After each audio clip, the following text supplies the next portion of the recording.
Have you ever stood before a truly ancient monument and felt a sense of wrongness?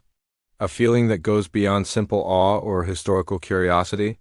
Today we're journeying to the Salisbury Plain in England, to a place that has captivated and baffled humanity for millennia, Stonehenge.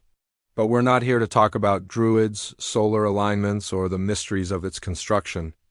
We're here to talk about what might be sleeping beneath it. Most theories about Stonehenge focus on what it was built for. A temple, an astronomical observatory, a burial ground? But what if all those theories are wrong? What if its purpose wasn't to build something up, but to hold something down?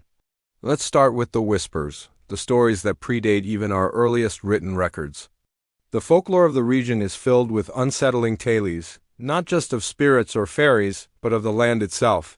Ancient accounts, passed down through generations, speak of a deliberate burial, something immense and powerful interred beneath the earth long before the first sarsen stone was ever raised. Imagine the people who lived there thousands of years ago. They didn't write things down, but they talked. They told stories around the fire. And many of those stories revolved around a disturbing phenomenon, unsettling, vivid dreams. People across the region complained of shared nightmares where the very ground seemed to breathe. A slow, rhythmic rising and falling, like the chest of a colossal, sleeping creature. They felt it in their bones, a deep, resonant pulse that troubled their sleep and haunted their waking hours. This wasn't just a story. It was a communal experience, a shared terror that permeated their culture. So what do you do when the ground you live on feels alive and menacing? You don't build a temple to worship it, you build a prison to contain it. This is where our perspective on Stonehenge flips entirely. Look at the monument again, not as a place of gathering, but as a cage. The massive sarsen stones, weighing up to 40 tons each, aren't just pillars, they're bars. The intricate lintels locking them together aren't for architectural beauty, they're shackles. The concentric circles aren't pathways for procession. They're layers of containment, a complex lock designed to keep something in. Think about the sheer effort involved. Transporting these stones over vast distances, shaping them with primitive tools, and erecting them with breathtaking precision. This wasn't a project undertaken lightly. It speaks of a desperate, urgent need. A fear so profound that it motivated generations to pour their entire existence into constructing this colossal seal. They weren't building a calendar to mark the seasons. They were building a ward to prevent an awakening. The arrangement of the stones, often linked to celestial events, might not have been to summon power from the stars, but to channel it, to use cosmic energies as an extra layer of reinforcement for the prison below. Fast forward to the modern era.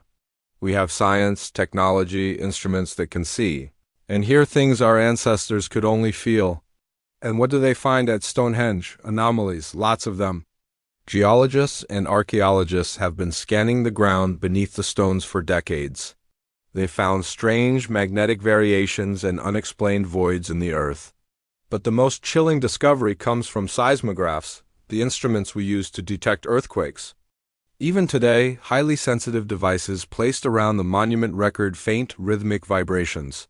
A deep, low-frequency hum. Scientists have tried to explain it. They've looked for traffic on distant roads, military exercises, natural geological tremors, but they've found no conventional source. The vibrations seem to emanate from directly beneath the stones themselves. A steady, rhythmic pulse, just like in the old stories. A pulse like a slow, steady heartbeat.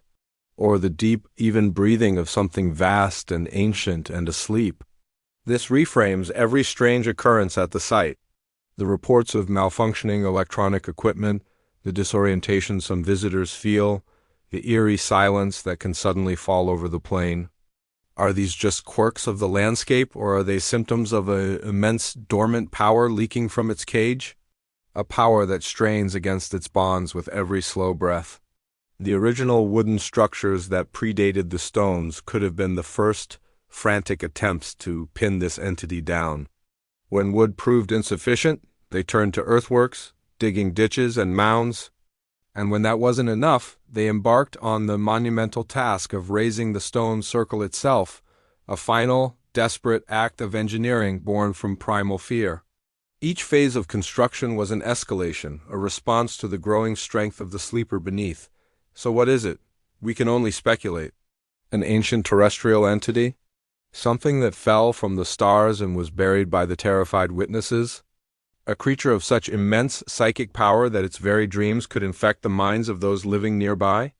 The legends don't give it a name. It is simply the thing in the ground, the breathing earth, a nameless dread. The purpose of Stonehenge, then, was not to mark time, but to stop it, to ensure that the creature beneath never woke up, that its cycle of sleep would be eternal. The builders are long gone. Their knowledge, their rituals, their warnings are lost to us, faded into myth and folklore. All that remains is their final, silent testament in stone. A prison, and the prisoner is still there, waiting, its slow, stony dreams vibrating through the earth, a constant reminder of what lies just beneath our feet. We visit as tourists, we take pictures, we marvel at the mystery. But perhaps we should be treading more carefully, because we don't know how strong the bars of this ancient cage still are. And we don't know what might happen if the sleeper beneath Stonehenge finally begins to stir. Next time you see an image of those iconic stones, don't think of it as a place of worship. Think of it as a warning sign. The largest, and perhaps the oldest, do not disturb sign in human history. Thanks for joining me on this journey into the shadows of history. If you enjoyed this different take on an ancient mystery, be sure to subscribe, and hit that notification bell so you don't miss our next exploration into the unknown. See you next time.